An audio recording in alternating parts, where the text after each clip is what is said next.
बिस्मिल्लाहिर्रहमानिर्रहीम, अस्सलाम वालेकुम। आज हम फूड किचन में बनाएंगे मज़ेदार और क्विक सी जो शादियों में बनने वाली जमी हुई खीर होती है वो। उसकी रेसिपी के लिए देखिए मैंने यहाँ पे ले लिया 3 कप दूध ले लिया और 1 कप मैंने इसमें पानी ऐड कर लिया है। ये छोटी इलायचियाँ जिनको मैंने सरफेस इसके ओपन कर लिए थे, इनको खोल लिया था। खोल के डाला करें हमेशा से छोटी इलायची को। 4 से 5 छोटी इलायचियाँ थी। ये देखें जी, यहाँ पे मैंने एक तकरीबन पौना कप मैंने वो ले लिए थे राइस जो भिगो के रखे हुए थे। मैंने टोटा चावल मैंने लिया था, इसको मैंने भिगो दिया था तकरीबन 2 घंटे के लिए।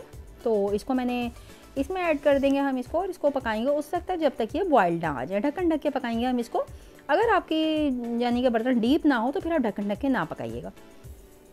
तो इसको ये देखें जी, हम पकाएंगे। मेरा बर्तन डीप है इसलिए मैं ढक्कन ढक के इसको पकाऊंगी। चले जी, मैंने इसको पका लिया था तकरीबन। जब तक वो पक रहा है हमारा, उसका तक हम दूसरा काम कर लेते हैं। यहाँ पे हम रस लेंगे 8 अदद, तकरीबन चौकोर पीस हमारे पास रस के होंगे। 7 से 8 अदद हमने लेनी है। 2 कप हमने इसमें दूध डाल लिया है ग्राइंडर के अंदर, ग्राइंडर जार के अंदर। इसके अंदर हम रस को डाल के इसका अमेज़ा बिल्कुल बना लेंगे। इसका शेक बना लेंगे, आप समझें कि रसों का शेक बना लेंगे, ठीक है। अगर मिल्क की ज़्यादा ज़रूरत होगी, जैसे कि हमारा ग्राइंडर उसको नहीं चलाएगा, तो हम थोड़ा सा मिल्क और ऐड कर लेंगे। याद रहे कि यहाँ पे मिल्क मेरा है 4 किलो, ठीक है। 4 किलो की मैं बना रही हूँ, 4 किलो मिल्क की बना रही हूँ। यहाँ पे अगर आप इसको मिल्क को हाफ़ करें तो सारी चीज़ों को उसके हिसाब से हाफ़ कर लीजिएगा, और अगर बढ़ाएं तो बढ़ा लीजिएगा, ठीक है। 4 से 8 ये तकरीबन 7 से 8 रस थे जो मैंने रस्क के पैकेट थे, उसको मैंने कर लिया था ग्राइंड दूध के साथ। यहाँ पे मैंने ले लिया 1 कप ठंडा दूध। इसमें मैं डालूँगी 2 चम्मच कस्टर्ड के। बहुत ही ज़बरदस्त और क्रीमी सा ये बनने वाली खीर है। कस्टर्ड खीर होगी, ये बिल्कुल मज़ेदार होगी, बहुत ही अच्छी होगी इंशाल्लाह, खुशबूदार। तो आप एक दफ़ा बनाइएगा ज़रूर। बिल्कुल डिफरेंट अंदाज से बनाई गई ये खीर है। कभी मुझे नहीं लगता कि शायद किसी ने बनाई हो इस तरह से खीर अभी तक। तो जिन्होंने बनाई है जी उनको तो पता होगा कितनी मज़े की बनती है, और अगर जिन्होंने नहीं बनाई वो इसको ट्राई ज़रूर करें। चलें जी, वहाँ पे जो मैंने चावल उबालने रखे थे वो सारे हमारे पक चुके हैं। उसके अंदर से मैंने हाफ़ चावल निकाल लिए हैं। देखें कढ़ाई मेरी ये रही। आधे चावल मैंने इसी में रहने देने हैं। जो आधे हैं ना, हाफ़ निकालने हैं, उनको हम ग्राइंडर जार में डाल के ग्राइंड कर लेंगे।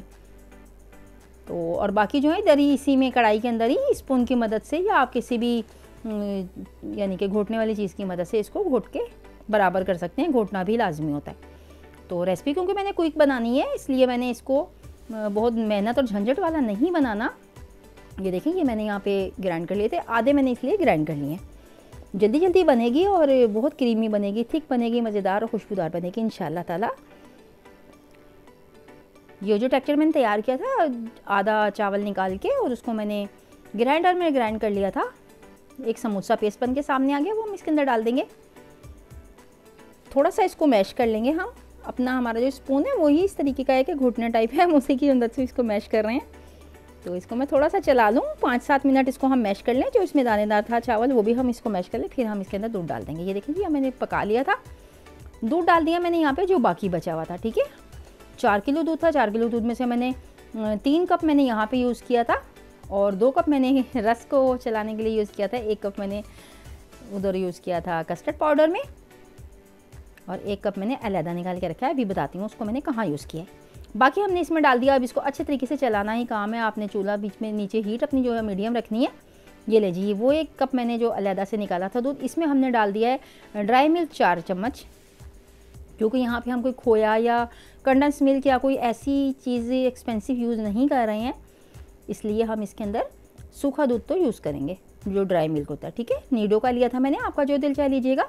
चलिए जी, वो मैंने इसमें ऐड कर दिया। अब हमारी मेहनत यहाँ से शुरू होती है जहाँ पे हमने थोड़ा सा काम करना है। जस्ट 15 से 20 मिनट हम इसको पकाएंगे। धीमी धीमी आंच नहीं है हमारी, आंच बिल्कुल नॉर्मल सी है, मीडियम सी है, बहुत धीमी आंच नहीं है, ठीक है। इसको हमने बस इसी तरीके से जस्ट हमने चम्मच हिलाते रहना है, हमारा चम्मच बिल्कुल भी नहीं रुकना चाहिए।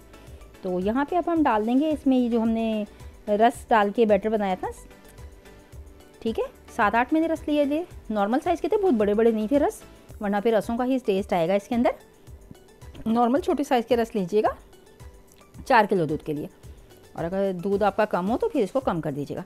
चलिए जी, ये भी हमने इसमें डाल दिया और बस अब चम्मच चलाते जाना है और इसको पकाते जाना है।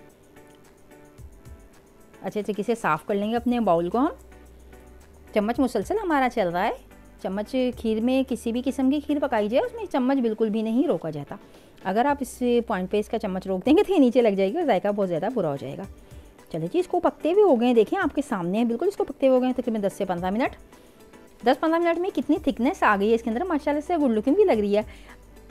मैंने यहाँ पे 1 कप डाला है चीनी का। मैं चख लूँगी, अगर मुझे ज़रूरत होगी तो फिर मैं और यूज़ करूँगी चीनी, ठीक है। आप लोग अपने टेस्ट के हिसाब से डालिएगा। फ़िलहाल मैंने 1 चम्मच डाला है, 1 कप डाला है भर के। तो चलें जी, चम्मच हम चलाते जाएंगे साथ साथ, और किसी चीज़ की मदद से इसके किनारे भी जो है हमारी कढ़ाई के साथ जो लग रहा है खीर का बैटर, उसको हम रिमूव करते जाएंगे ताकि उसकी भी किसी किस्म की भी कोई स्मेल ना आए बीच में। देखिए कितनी गुड लुकिंग लग रही है, बिल्कुल ऐसे लग रहा है कि जैसे आपने कितनी देर इसको काढ़ के पकाया है, कोई 2 से 4 घंटे आपने दूध को पकाया है जी, फिर जाके ये मलाईदार जो आपकी खीर है वो रेडी हुई है। इसी तरीके से पकाते हैं बाज़ार वाले भी।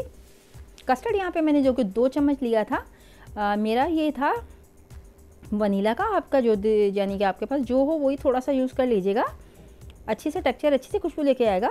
लेकिन वनीला का ज़्यादा अच्छा है, ग्रीन वाला इसमें अच्छा नहीं लगेगा, खीर में ग्रीन कुछ भी नहीं अच्छा लगता। चलिए जी, अब हम इसको चेक करते हैं कि ये हमारी तैयार हो गई है कि नहीं हो गई है, जमने के लायक है कि नहीं है। एक प्लेट में इसको डालेंगे और 2 मिनट के लिए रख देंगे। मौसम बहुत ही ठंडा है, इस वजह से हम इसको 2 मिनट के अंदर ही पता लग जाएगा कि ये जमती है या नहीं। अगर गर्मी हो तो आप इसको पंखे के नीचे रख के तो इसको चेक कर लीजिएगा। थोड़ा सा मेवा डाल देंगे यहाँ पे, थोड़े से बादाम डाल देंगे, आपके पास जो चीज़ अवेलेबल है वो डालिएगा। तो ये देखें जी, मैं आपको दिखाते हैं, ये देखें माशाल्लाह सुभान अल्लाह, हमारी खीर जो है बिल्कुल जमने के लिए तैयार है। और ये देखें बिल्कुल नहीं गिर रही है हमारी खीर। इसी तरीके से पकाइएगा, इंशाल्लाह आपको बहुत अच्छी लगेगी। यहाँ पे हम बिल्कुल शादियों वाला टच देने लगे हैं इसको, तो हम अपनी परात के अंदर खूबसूरत सी भी निकाल लेंगे इसको। ये देखें जी, माशाल्लाह से मैंने तसला भर के अच्छे से वो बना ली है खीर। अब इसको हमने तैयार कर लिया है, डेकोरेट कर लिया। आपके पास जो जो चीज़ें मौजूद होंगी, आपको जो पसंद हो आप उससे डेकोरेट कर लीजिएगा। तो इसी के साथ दीजिए शाइस्ता इजाज़त को इजाज़त। अगर रेसिपी अच्छी लगे तो लाइक शेयर सब्सक्राइब कर दिया करें, हमें अपनी दुआओं में याद रखा करें। रेसिपी को ट्राई करना मस्ट होता है, अगर अच्छी लगे तो एक फीडबैक दे दिया करें जनाब, छोटा सा कंजूसी ना किया करें। आपके जो कमेंट्स होते हैं ना, वो मेरे दिल की ढारस होते हैं, समझिए कि मैं बहुत इंतज़ार करती हूँ इसका। कितनी माशाल्लाह खूबसूरत सी हमारी खीर तैयार हो गई है। सुभान अल्लाह सुभान अज़ीम। अल्लाह के नाम की तस्बीह करती रहा करें, अल्लाह ताला को याद करते रहा करें। रब्बिल आलमीन का शुक्र है, उसने इतनी नेमतों से हमें नवाजा। इसी के साथ दीजिए शाइस्ता को इजाज़त। अपने दुआ में याद रखिएगा, रेसिपी को लाइक शेयर सब्सक्राइब करिएगा। इंशाल्लाह फिर कभी अच्छी रेसिपी से मिलेंगे। अल्लाह हाफिज़।